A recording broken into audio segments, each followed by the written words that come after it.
Hey, Trailblazers. There's always been one stop between Houston and the Guadalupe Mountains that has mattered to me the most, and that's my stop at Mom's Kitchen Express in Van Horn, Texas. Over the years, I've told our hiking community about this little gym out in West Texas and to swing by when they're heading to the Guads for a wonderful meal. For me, it was always a joy to stop by and hear Mr. Espinosa saying, "Another one of your hikers stopped by for a meal." They had to close the restaurant down for a couple of years due to family needs, but there's some exciting news.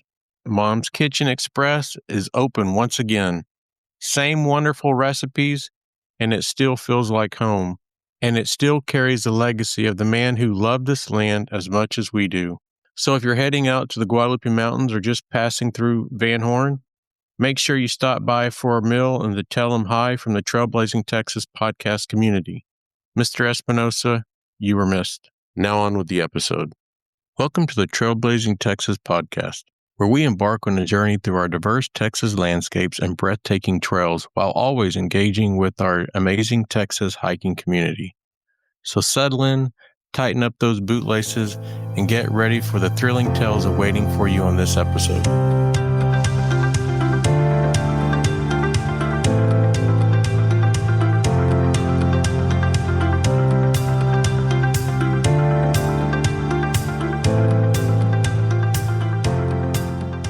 She's back.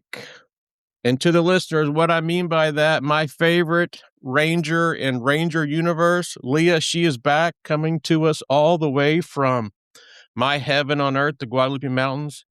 Leah, I don't know if podcasting demons exist, but they hit us with everything. So, to the listeners, part one that you've already heard, we lost power. Power disappeared. So we rescheduled right before we were about to record. We had shutdowns. Then we rescheduled, and then we had the winter apocalypse of 2026, and no one could get to work. And so today, I'm not into superstition, and but I do have my Jose Roth, and he is going to protect our podcast today. So we are going to get through it. Let me tell you, there has been not death threats, but there has been a lot of people mad that the other parts of this recording we haven't done, we haven't published. And yeah, it's all joking aside, tons of wonderful comments from the listeners, from my friends, from people that love the Guads as much as we do, that they've thoroughly enjoyed it. And to the listeners, if you haven't heard it yet, and Leah, I don't know if you know this, but there's some celebration that we need to do. Ooh. So once we finally got approved to record, so, your bosses said, yep, you can come on the podcast and all that kind of stuff. I started like planning out, conniving, doing everything possible to make sure that your first episode was my episode 100. Woo! And we did it. Celebration. Yay! So when you get to episode 100, it'll be me and Leah talking about the Guads. Episode 101 was when, so I published like the first hour of our recording, and then the leftover is like 30 or 40 minutes I was going to add to this recording. And, then we hit all those snags. And so what I did is during that winter storm, the winter apocalypse of 2026, I just dropped it and said, I know our Guad lovers and our listeners needed that just to warm them up and get them through it. And it worked. So to the listeners, you get a full episode, then you get a sprinkling of an episode. And today we are here to knock this puppy out. So are you ready? I'm ready if you are. Also, to the listeners, wish Leah's cat happy birthday. It was happy birthday yesterday, February 24th. And Yes. they partied.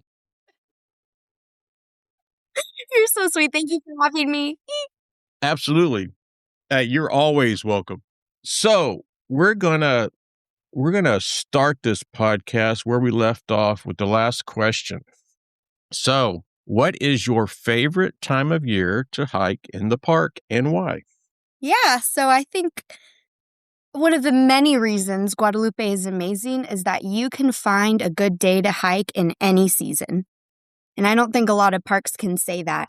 Yeah, so obviously I think what a lot of people focus on is fall time, autumn, it's crisp, it's cool, the leaves start changing, you get into these canyons and you feel like you're on the East Coast, just enveloped in this color and this coolness. So the fall is a really big time for hiking in the canyons. Spring, after all the flowers bloom, up in the bowl specifically, just meadows of beautiful little petals.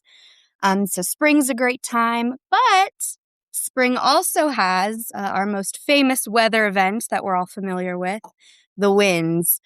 Winter and spring is the big time for the winds, so not unusual to get gusts up to 90, 100 miles per hour, tipping over RVs. So if you pick a good day, good weather, no winds, spring is a good time too. And then our visitation drops in summer and winter. And sometimes that confuses me, especially wintertime. Obviously, besides the snowpocalypses and the ice and sleet storms that we can get, I think winter's a really, really underrated time. So if we have any listeners that are, when can I go to Guadalupe that's got good weather and not a lot of people, I would say winter. Man, Yeah, right? there is nothing like the backcountry in the Guads after a Mm. snowstorm or a Mm. blizzard. Mm. We were right below Hunter Peak, and we were Mm. coming from Tejas up to Hunter, and I don't remember what the ice is called. My good friend John in Washington, we experienced it, and he's like, "Oh yeah, it's the blah blah blah." Anyway, it's that it's ice that's formed on trees from wind. I don't remember what it's called, but Hoarfrost? look, it could be. Let's just go with it. And it was so beautiful. In the Mm. Guads, you experienced that. Mm. Also, in the winter in the Guads, you might see a mountain lion track in the snow. Mm.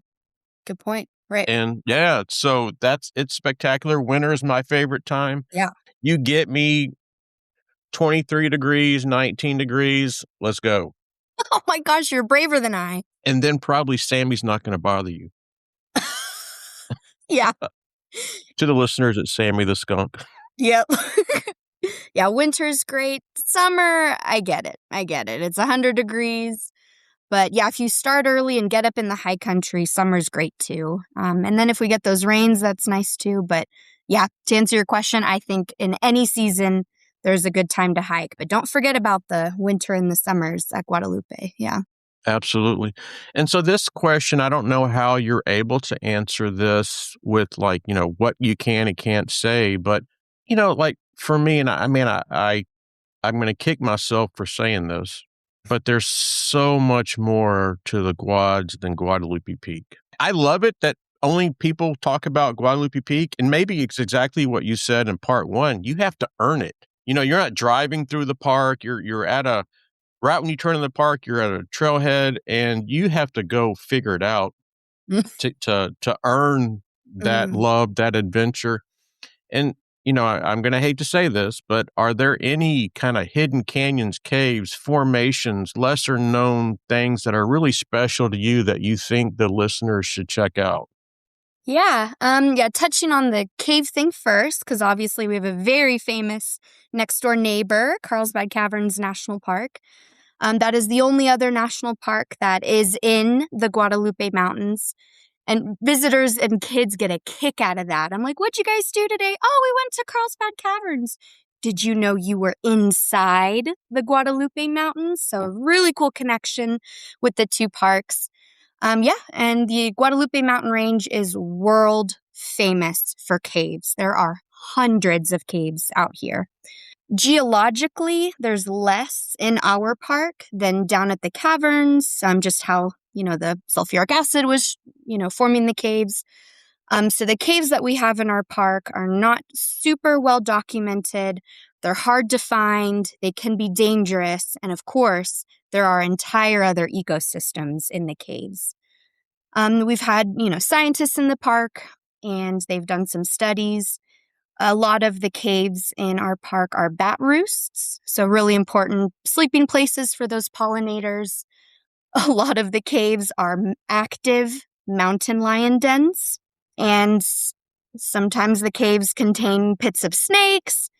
And then kind of on another note, they are really sacred archaeological sites. So we'll touch on this later, but we have a lot of tribes and nations that have very strong connections to the park and the caves as well. So sometimes there's artifacts left in there, artifacts put in there from those tribes.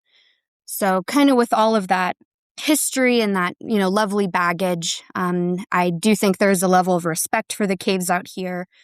And, always going through the right process, like getting a permit, doing all the right steps and stuff like that. At this time, the caves at Guadalupe aren't open just because we don't have resources, staff, and the rangers to kind of handle that stuff.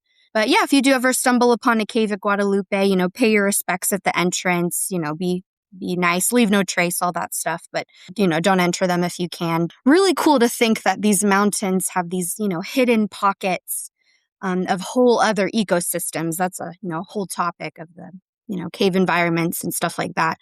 So that's kind of touching on the caves a little bit. As far as like hidden canyons, yeah, kind of going past Devil's Hall. Certain times of year it is open. That gets really like tied and fun and adventure-y. And McKittrick's got some cool canyons like North McKittrick. Yeah, really the beauty of the park, I think, is in the canyons as well. But yeah, there's a lot to explore here. And the more you learn about them, the more you fall in love with them. But just the big thing is showing respect to all of that stuff, too. And kind of a cool tidbit of information, Guadalupe Mountains was featured on the famous television show Planet Earth. We are in episode 4, and that is the episode about caves. And they do a flyover of El Capitan. And you see all these crevices, and it really completes the picture. So I think that's really cool that our park is featured on that really famous TV show. Definitely special, and a lot of respect to kind of these hidden secrets that the mountains reveal to you or not. So I like this next question, and especially getting your opinion for this, but what do you see? And let's take the wind out of it. That's kind of just something that we beat to death. So the listeners, if you go during a high wind day, that's on you. We've talked about don't do that. Talk to the rangers, all that kind of stuff. But what do you see are like some of the big items like elevation or weather that hikers tend to underestimate? Yeah. Straight off the bat, when you get here at Pine Springs, you are at an elevation higher than Denver, Colorado. So we sit at about 5,700 feet, and that's already a big change from what you and me are used to sea level down in Houston. So right off the bat, visitors are much higher than they expected. And a lot of them have the goal to go up to Guadalupe, which is about 8,000 feet. So if down here, if it's around 70 degrees, it's going to typically be 10 degrees colder on top of the mountain, so 60 degrees. And that can make a big difference, especially if you have wind chill or other weather events, stuff like that. So as the more you ascend, the more the weather can absolutely change on you. It's crazy. You could start your hike, sunny, partly cloudy, and then on the top, it could be a blizzard of snow. So there is so much variation just from the bottom to the top of the mountains. It's incredible. They create their own weather. So I think just the big thing for hikers is be prepared for anything. I don't care if there's not rain in the forecast, bring a rain jacket. I don't care if you don't think it'll be cold, bring gloves. So just preparing for the mountain to switch it up on you. She will test you, and a lot of it is with the weather. And I think one of my favorite weather events is called an inversion. And that is when the opposite happens, when it's warmer up top and cooler at the bottom. And oftentimes, if you're on the summit, you look down on a sea of fog. which is really reminiscent on how these mountains even came to be, which was an ocean. So I think that's the fun part of Guadalupe, is that she'll trick you and test you with the weather. But, it's much better to have a heavy pack with extra gear and be a little sore the next day than be on the mountain really, really wishing you had some layers. I've seen people really need gloves and they just take off their socks and put them on their hands and walk down the peak like that. So sometimes people get creative, but she'll test you. She's got me twice. So once it was clear day. I'm rounding the corner right before you hit the bridge on Guadalupe Peak. I was taking our friend Joel up there. I saw I saw a little bitty pocket of snow, and I took an Ussie with it, like, ha, ha, ha, whatever. And then I went, wow, there's clouds all of a sudden. And it wasn't even in the forecast, and all of a sudden, a little snowflake comes, and I'm like, uh-oh. And sure enough, she dumped on us. Oh my gosh, that quick. Yeah, and, it was so fast that after the bridge, I started thinking, like, all right, do I continue? And is there a possibility of losing the trail because snow cover? Or I started thinking about, okay, what parts of the hike, because at that point I had done that trail a whole lot, like what parts of the hike would I possibly lose the trail versus you can only go this way. And so I made the judgment call to keep going. And I think it was the right call. And I think from an experience point of view, be prepared, but also like the enjoyment that Joel got out of it, to see him experience what she can deal to you. And it was amazing. So that's funny. That one flurry. Yep, that one flurry, and I'm like, you gotta be. And I looked off, and sure enough, here come the clouds, and I'm like, what the heck? What the heck? And then, of course, every time I hike with Henning, he's like, did you bring your shell? Did you bring your shell? And I'm like, I don't need a shell. Well, the time I said that, I needed a shell, and of course, he's giggling that I told you to bring your shell. Yeah, I know that, Henning. I bring it now. Yes, the mountain heard you. So I have an answer to this next question, but I really want to I think it'd be cool coming from you. And knowing that you pull up into the parking lot, you don't get a lot. You pull up to any parking lot in the Guads, you don't get a lot. To really experience the park and take in everything that it can offer, how long would you say it takes to really experience the Guads? The correct answer is a lifetime, right? But the answer I would give people, I think a week would be pretty good. We have 5 main areas of the park that you can drive to and start from. And I think dedicating a day to each of those areas would be pretty good.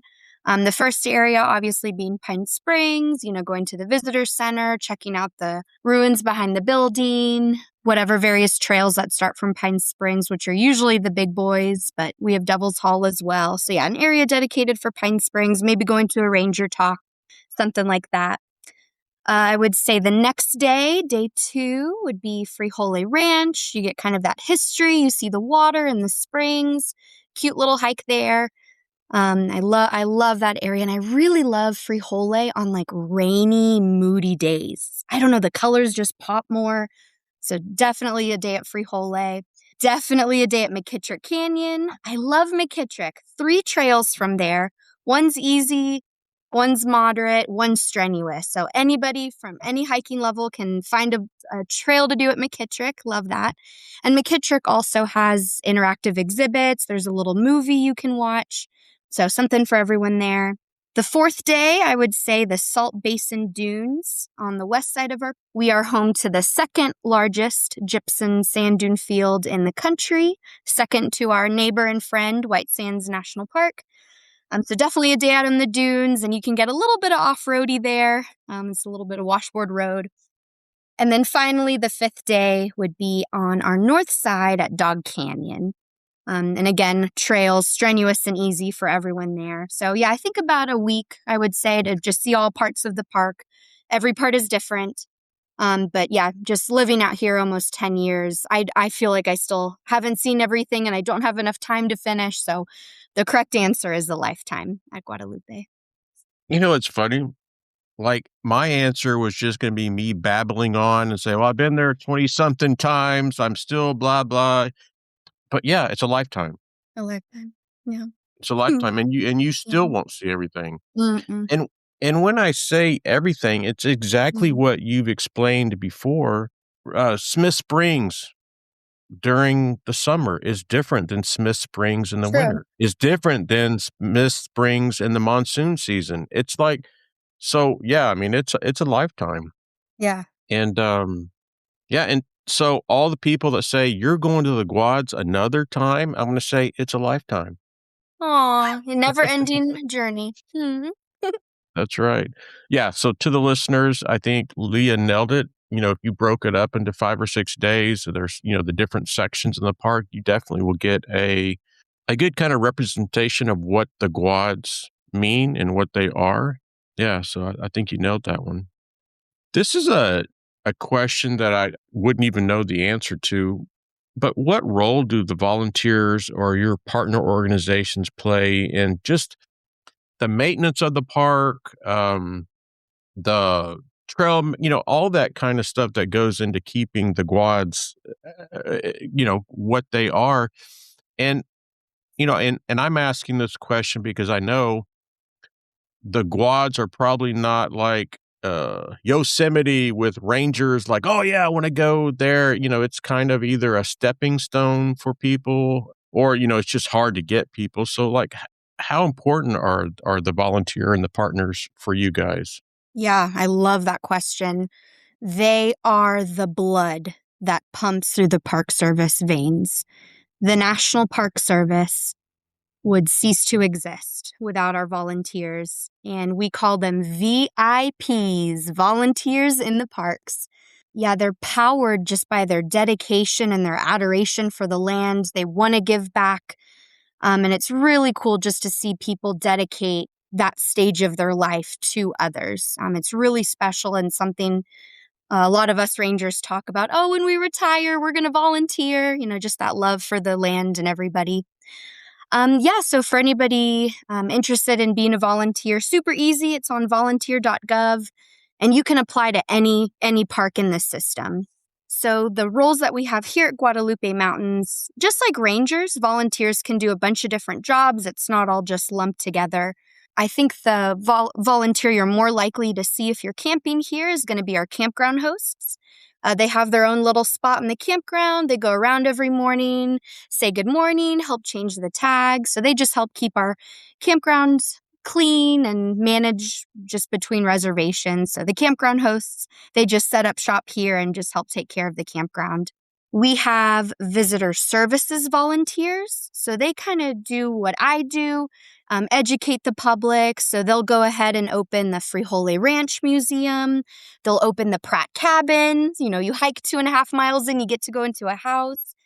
They even come out with me and go to schools or museums, give public programs for the kiddos. So we have those guys.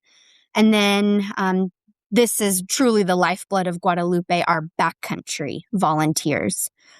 They'll start their morning at the trailhead, making sure, hey, you guys got enough water. Here's the weather. This is what the trail's like. We call that time PSAR, preventative search and rescue. So just educating people.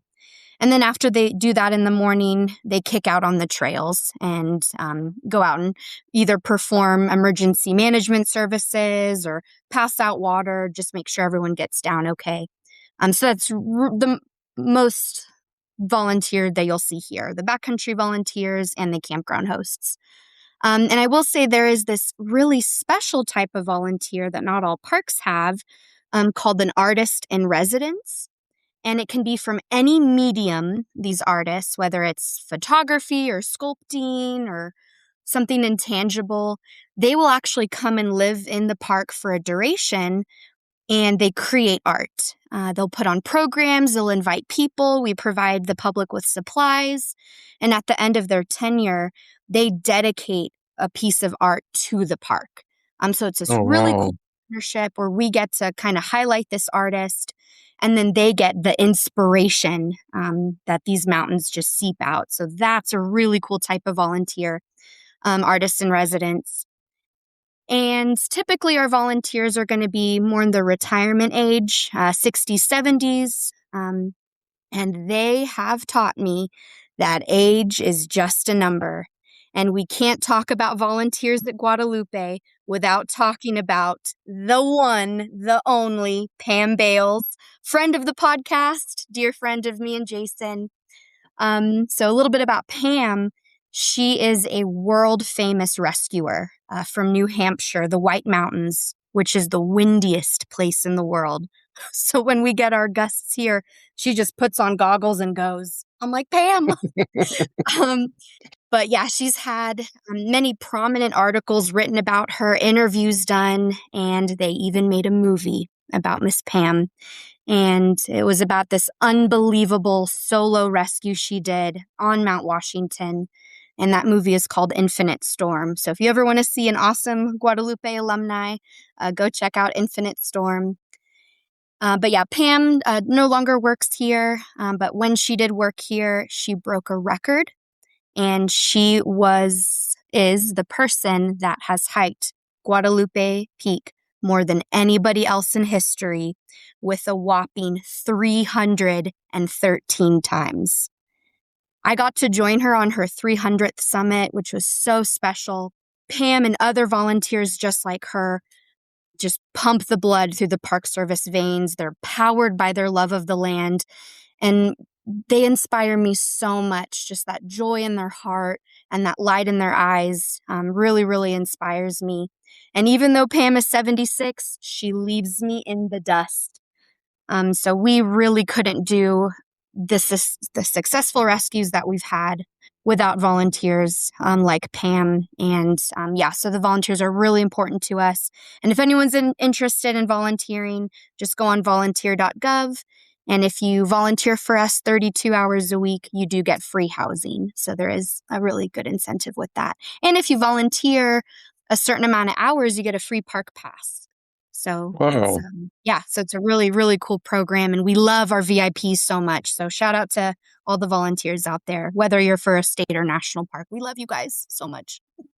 Nice. And just to let you in on a little, and even to the listeners, I've posted pictures about it, but you and Pam are on my Guad wall. It's an honor.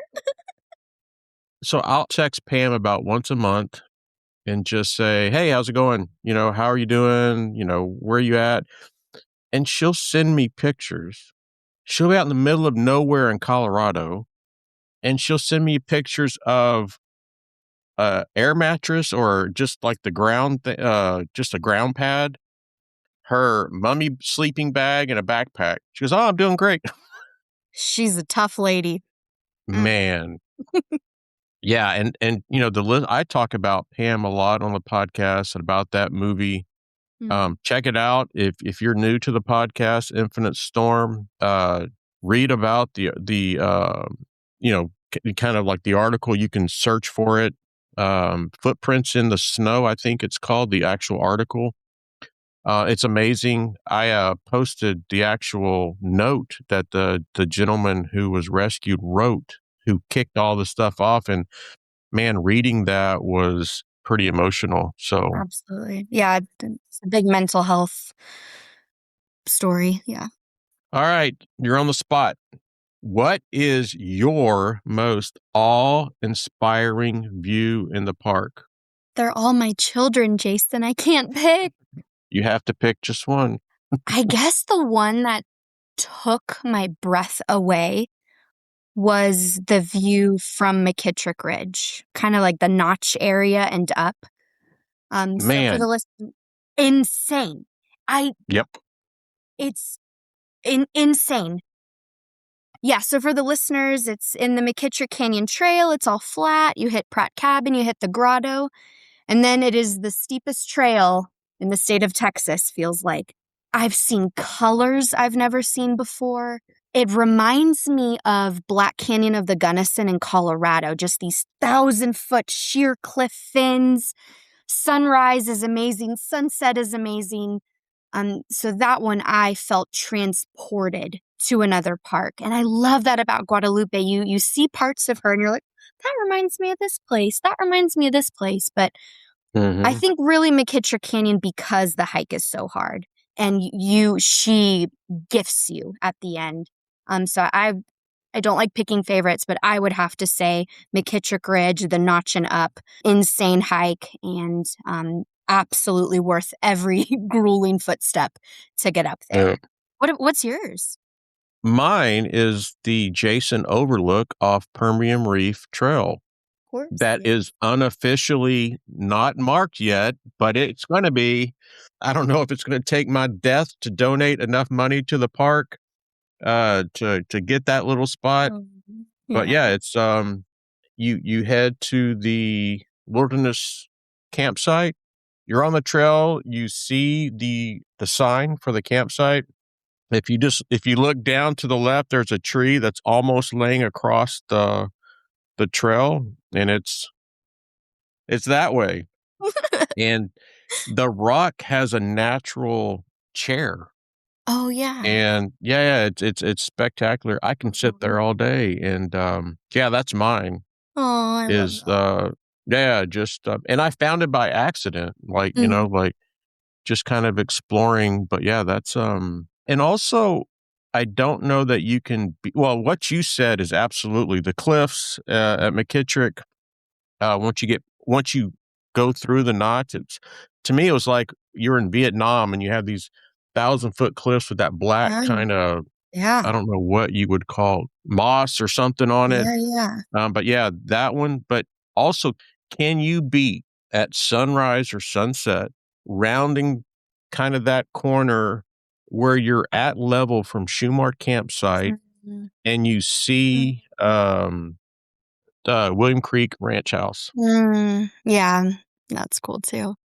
And it's special when there's like no people and you like have it all to yourself too. Absolutely. And so I guess it's kind of unfair. I said you only had to pick one, and then I threw out about 7. So sorry about that.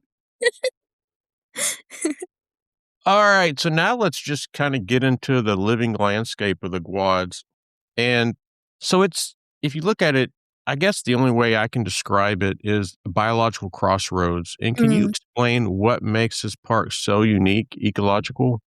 2 words: Sky Island. And I never heard that term till I moved out here. But it's defined as this like isolated mountain range that is surrounded by the desert sea and it rises up. So basically, yeah, it is an island, completely different ecosystems and everything beneath it. And once I heard that term, I was like, it paints an absolute clear picture in your head. But it does a lot of elements that touches on what you just said, makes this place a biological crossroads. As the elevation changes, so do the ecosystems. As you go up in altitude, as that increases, the temperature decreases.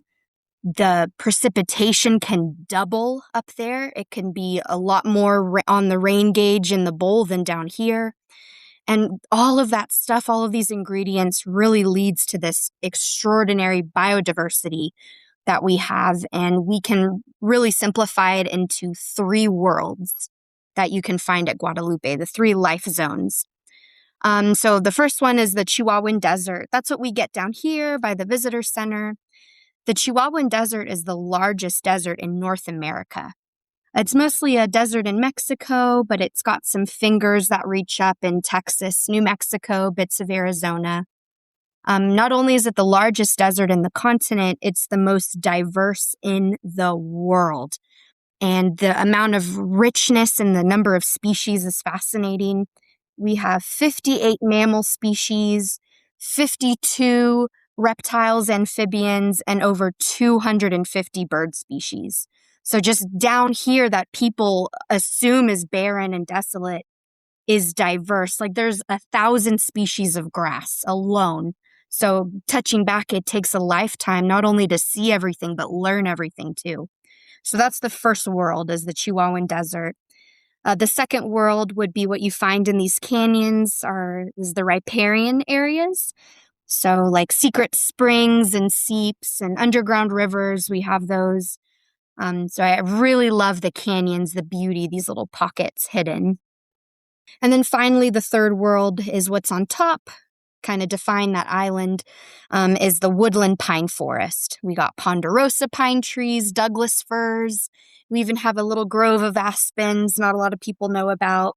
It's breezier up there, it's moister, and I love that. And we've said this before, when you stand on the patio outside, you can see the little trees on the ridge that look little, but they could be 40 feet tall.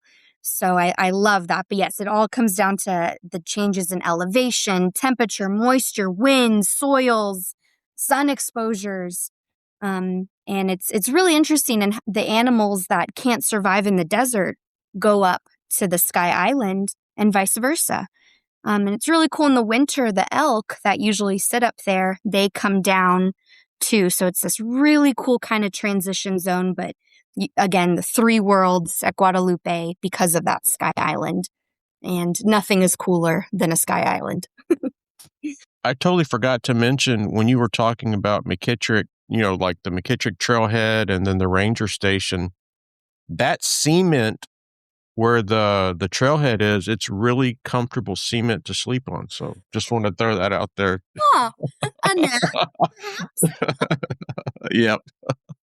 So speaking of wildlife, so what are some of your favorite wildlife that you've seen in the park or that you spent some time observing? Yeah. The desert animals are a little elusive. Most of them are nocturnal. We know what that means. And a lot of them are crepuscular, which means they come out on dawn or dusk times of day. So a lot of people say, like, where are the animals? The animals are coming out when you're not around. But we see a lot of evidence of them through their poop and their paw prints. We call that like trucks and scat. And the ones that I think our top third question that we ever get in the park is, who's pooping on the Pinery Trail? Or any trail, you see these like little red piles of berries and, other excrements. And that is from our, our little friend, the ringtail cat. So I see a lot of evidence of those guys. Summer Snake-a-palooza at Guadalupe. I get a visitor every day showing me, look at the rattler we saw on trail. So snakes are out a lot in the summer. We've never had an incident in the park, which is great. They usually just sun themselves on the trail, and when they see you come in, they kind of slither off. Mule deer in McKittrick Canyon, they love Pratt Cabin. They're always there poking their little big ears around the bushes. Javelinas at Frijole Ranch in the evenings. There's a squadron of them that comes up. Wild turkey in Dog Canyon. Really? Yeah. And a pretty big species. They're the Rio Grande species. But yeah, they definitely are gobbling in the creeks out there. So I love seeing the Guadalupe turkey. And then, of course, the usual lizards that are hiking with you and the beautiful birds that are migrating through. So at first it may not seem like a Yellowstone, like the wolves and the bison and the bear. Like we always talk about, Guadalupe makes you work for it and for wildlife as well. But yeah, they're definitely out there, and they're watching you. Absolutely. I've been on the top of Tejas. So it's probably 4 in the morning, 3:30 in the morning on top of Tejas. We just topped out. We're kind of walking past the old Ranger cabin around, and making that turn heading to like Blue Ridge or something. Mm. And it just snowed that night. And there's already mountain lion prints in the snow. And I'm like, ay. I mean, hey, it's a dream of mine to see a mountain lion, but I want to see it. I don't want it to see me and me not see it. And then, but yeah, I mean, it's like these have to have just happened. And, yeah, so they will see you, but definitely you probably will not be seeing them. Closer than you think. Yep. So speaking of that, what do you think is one tiny plant or animal that doesn't get the love that it deserves, and most visitors probably just walk right past without noticing? And for me, finally, outside of a mountain lion in the park, I always wanted to see the Texas brown tarantula. Oh. And I was talking to Pam, and I and it's like dusk, so, I think the sun was probably still kinda up, but we were in the parking lot at Pine Springs by the trailhead and, the bathrooms, and we're talking, and I'm just looking across the parking lot, and I see this little black thing walking across. I'm like, "Oh, Pam, hold on." And I ran over there, and sure enough, it was a Texas brown tarantula. I was so excited. And so I'm like, I gotta give it some of my water. So I poured water, like, in a little puddle, and it walked, and then it was like, "Okay, what is this?" And then the most amazing thing, I don't know how they drink water, but it Mhm. walked on top of the puddle, and it just flattened out itself on the puddle. Oh, wow. Yeah, and so, yeah, that was my experience. Yeah, my with the Texas brown, and, yeah, Aw. so He said hi. yep, absolutely. So what about you? What do you think are some plants or animals that need the love that people just kinda walk by without noticing? Yeah, I have to answer this question with one of our endemic species. So an endemic species is defined as it's found exclusively in one geographic area and it's found nowhere else in the entire world. And Guadalupe has one, and it is a very unassuming little guy. It's a little violet. They're quite small. They're called the Guadalupe violet. They're really tiny. They're yellow in color with these little black speckles in it. And they've only been discovered here at Guadalupe. What? It wasn't found too long ago, in about the 90s, 1990. Mhm. And you got to work hard to get to them. And it's going to be on one of our favorite ridges, Frijole Ridge. So, yeah, they grow at high elevations only on these really vertical limestone cliffs. They're very hardy little flowers. But yeah, they'll grow, and they have found new species of flowers here at Guadalupe living on Frijole Ridge. So obviously not many people are doing Frijole Ridge. But when you're up there, you're hiking right next to some really, really special um, community members of Guadalupe. So definitely the Guadalupe violet is one of my favorites. This beautiful little flower just hiding on the hills up there. So I Nice. wonder if you saw any on your hike. I You know what? I have to go back and look at pictures because I have a bazillion pictures. And to the listeners, if you hear Freeholey Ridge, just act like you didn't hear it. Yeah, don't do that. Dad, don't do that. All right, so we talked about mountain lions, and they are there. Even, people have reported mountain lion kills, that they've Mhm. stumbled across on trail, even, on trail. And what about black Yes. bears? Yeah, so we do have a small population of bears in the park. They are black bears, but they have evolved over time to have a brown fur. So definitely not grizzlies, but the locals, we call them the cinnamons. Oh, did you see a cinnamon Okay. today? So little brown bears. And I get reports of them very, very rarely, maybe once a year, if that. And all of the reports have been in Bear Canyon, which is actually really funny. Um, but what's been interesting during the unfortunate closures that we've had the past few years, whether it's been like from COVID or government shutdowns, we have to close McKittrick. The bears come into McKittrick when there's no people. We have seen big plops of their poop. We have seen scratch marks on the trees. So that's really cool too. Like nature's kind of reclaiming the land that the humans are on. So yeah, in McKittrick, they're definitely there, but I don't get reports of them too often. And I will have to mention Smokey Bear. So, our little cartoon friend that we all know and love. That cartoon was based off of a real bear cub pulled out of a fire not too far from Guadalupe. Oh, Smokey really? Bear is from only a few hours north of us in Ruidosa. And yeah, it was this big fire in the 60s, I believe, and they pulled out this little bear cub from the flame. Its mother had perished, and that little bear cub became the symbol of preventing wildfires. So Smokey Bear is our neighbor, so there is a rich history of bears in this country, but Very, very hard to see. I've never, ever seen one here. So that would be another bucket list item, seeing a Guadalupe I have cinnamon. 2 black bear stories at Guads. And I don't know if it was a black bear. I'm just gonna tell you the story. Listeners, I don't know if I've ever shared this story, and you can decide on yourself. So we were at Tejas campsite. It was about 2 in the morning, and Tejas, you're in that canyon kind of, Mm-hmm. and it's along that kind of creek or that wash, Mm-hmm.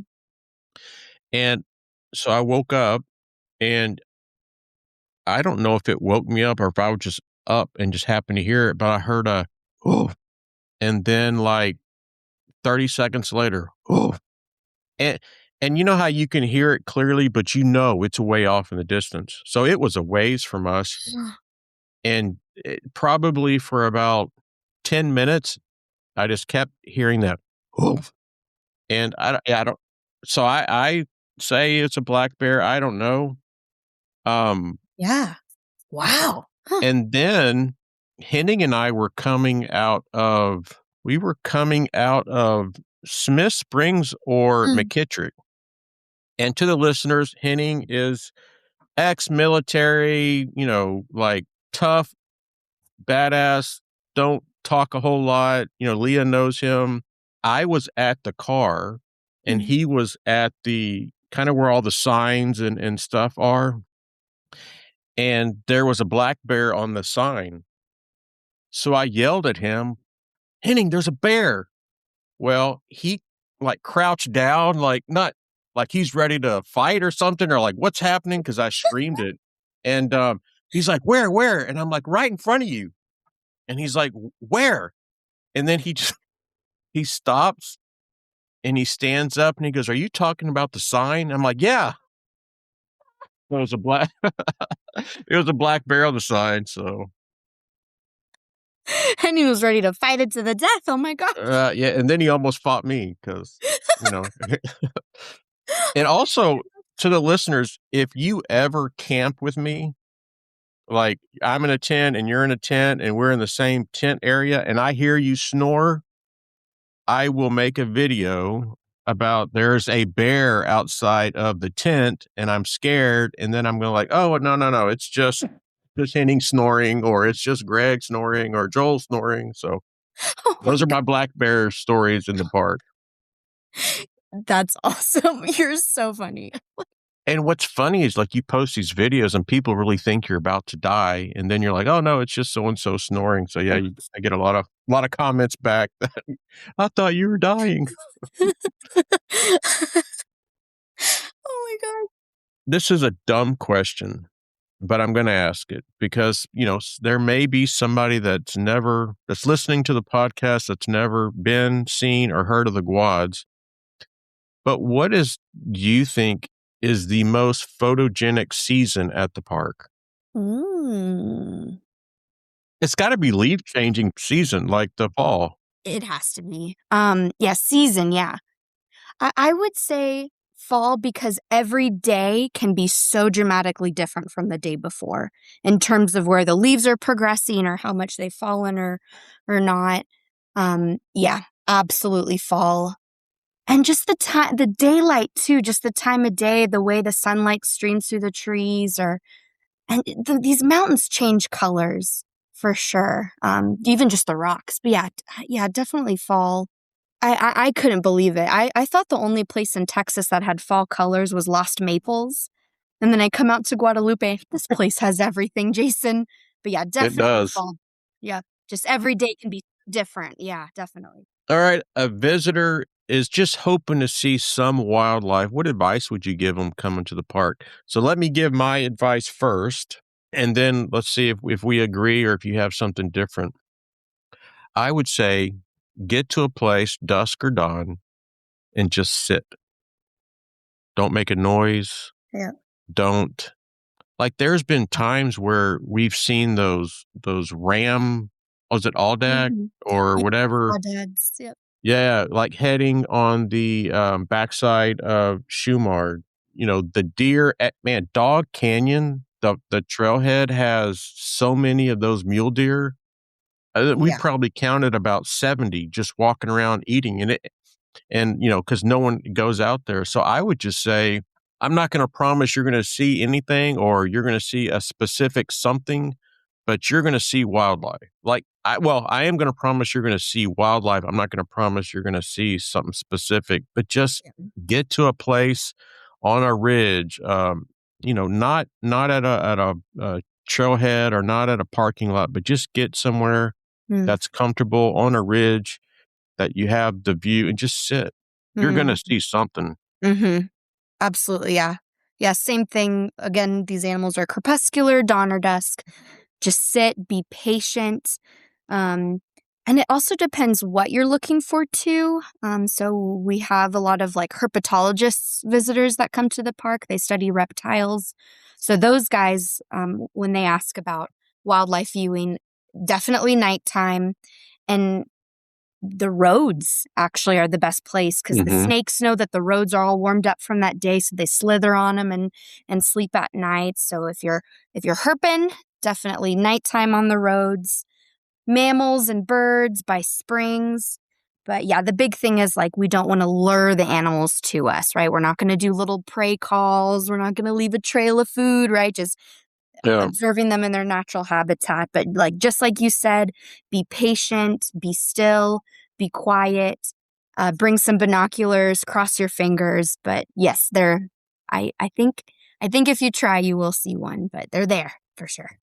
So what I'm hearing is at Pine Spring Campground that I should stop using my mac and cheese mountain house and dabbing my finger in it and just putting it behind my ears and then laying out on the ground for Sammy the skunk, that's frowned upon.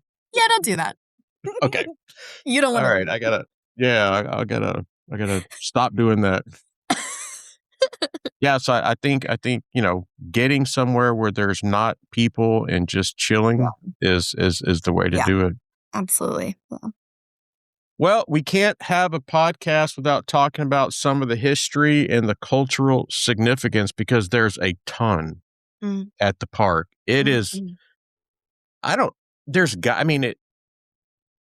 think, every park has some history, but man, can you name on just one hand a park in Texas that has more history than the Guads? I can't. And I've had a lot of state parks on so far and stuff, and I can't.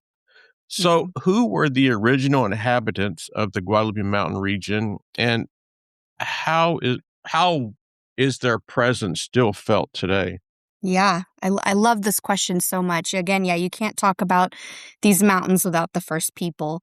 This place has a vibrant and rich history of indigenous people that have been here long before the European settlers. And one of the first groups that were here that have been given a name are called the Mogollon, specifically the Coronado Mogollon.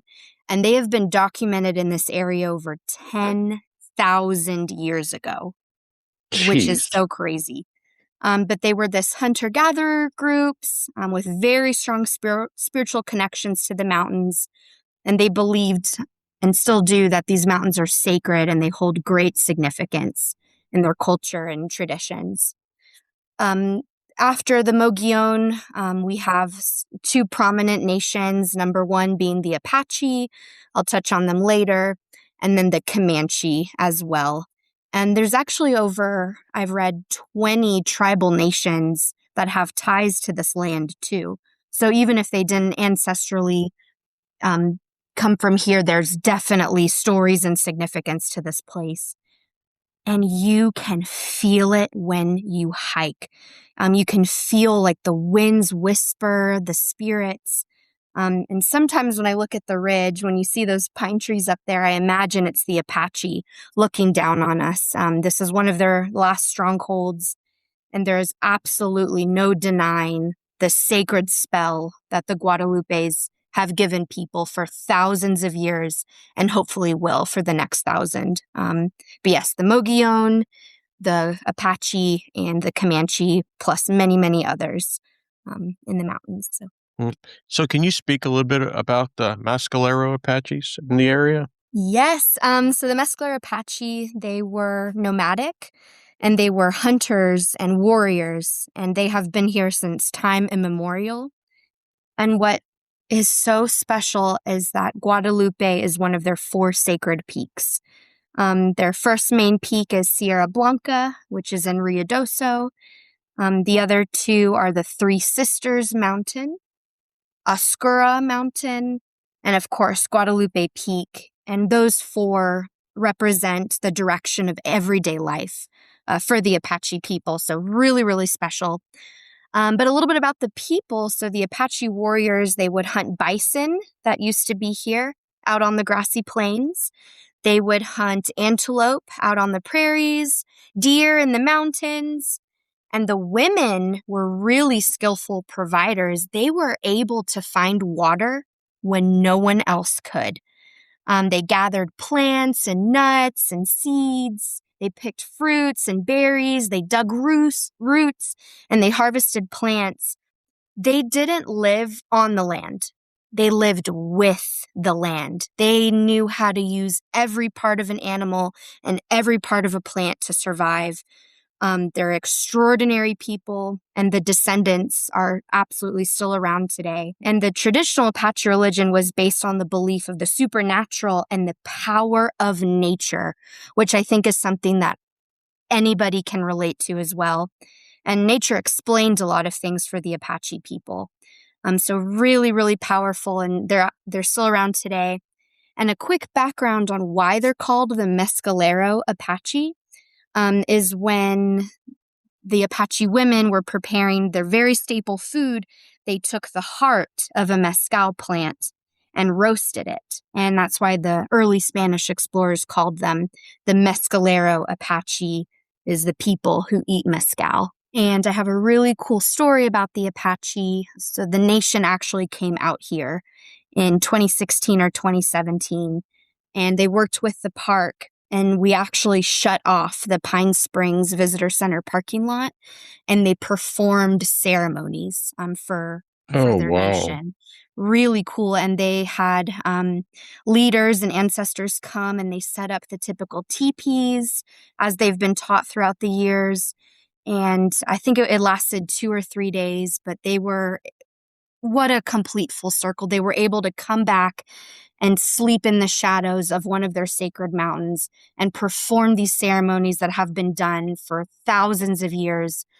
So that was so special to read about, and the park supported them. And I will say the Mescalero Apache have an awesome website, and you can get a lot of information about their culture, but I will leave the rest of the Apache stories for them to tell.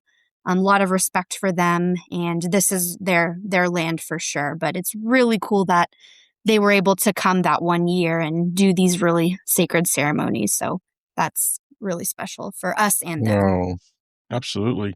So kind of going a little bit further and just talking about the early settlers, how does the park honor their memory, like the Smith family at Freeholey Ranch? Yeah, so the Smith family lived at Freeholey Ranch, and they were one of the first Anglo settlers that were out here. And they built a ranch at the current Freeholey Smith Springs area. And it served as a lot of different purposes, this ranch. Obviously, the first one being a ranch that they grew fruits and vegetables. They lived a very bountiful life. The Freeholey Ranch also was a school for the local kids. It was a post office. It was a community center.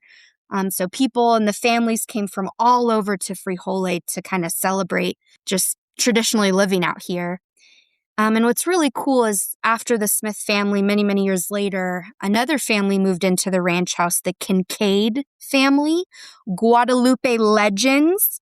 And the son of the Kincaid family worked for Guadalupe Mountains when it became a park as the first mule packer. Yeah, so it was really cool. And we have a local neighbor who is the son of him, Jack Kincaid, and he lived in Freeholey Ranch, and he lives up here, up the street right now. So it really wasn't that long ago in history.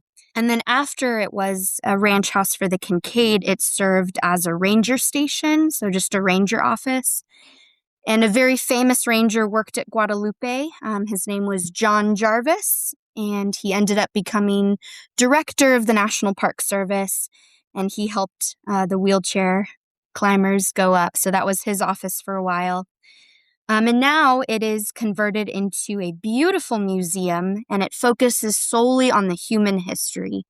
And it's cool. It's kind of like a timeline. So the first room talks about the Mogollon, the Apache, and then it ends with the modern hikers, including our wheelchair climbers. And to answer your question, how we honor kind of that history, I think is through continuing to tell those stories. The reason I wanted to work here at Guadalupe is the Frijole Ranch Museum, seeing that story about those wheelchair climbers. So it's these little things in continuing on these oral histories that can inspire future generations. So I think Frijole Ranch is the perfect place to kind of embody and imagine how you would live here back in the day. So yeah, Frijole is a very, very special place, and we try to have that museum open when we can. We are not always able to, but you're definitely open to go into the ranch at any time. But we love Frijole. And I wish it was possible that every visitor, like you have to have, I've done this card. So when you show up to the Guads, you went through a historical, like you have to go through the Smith family, the William Creek Ranch House.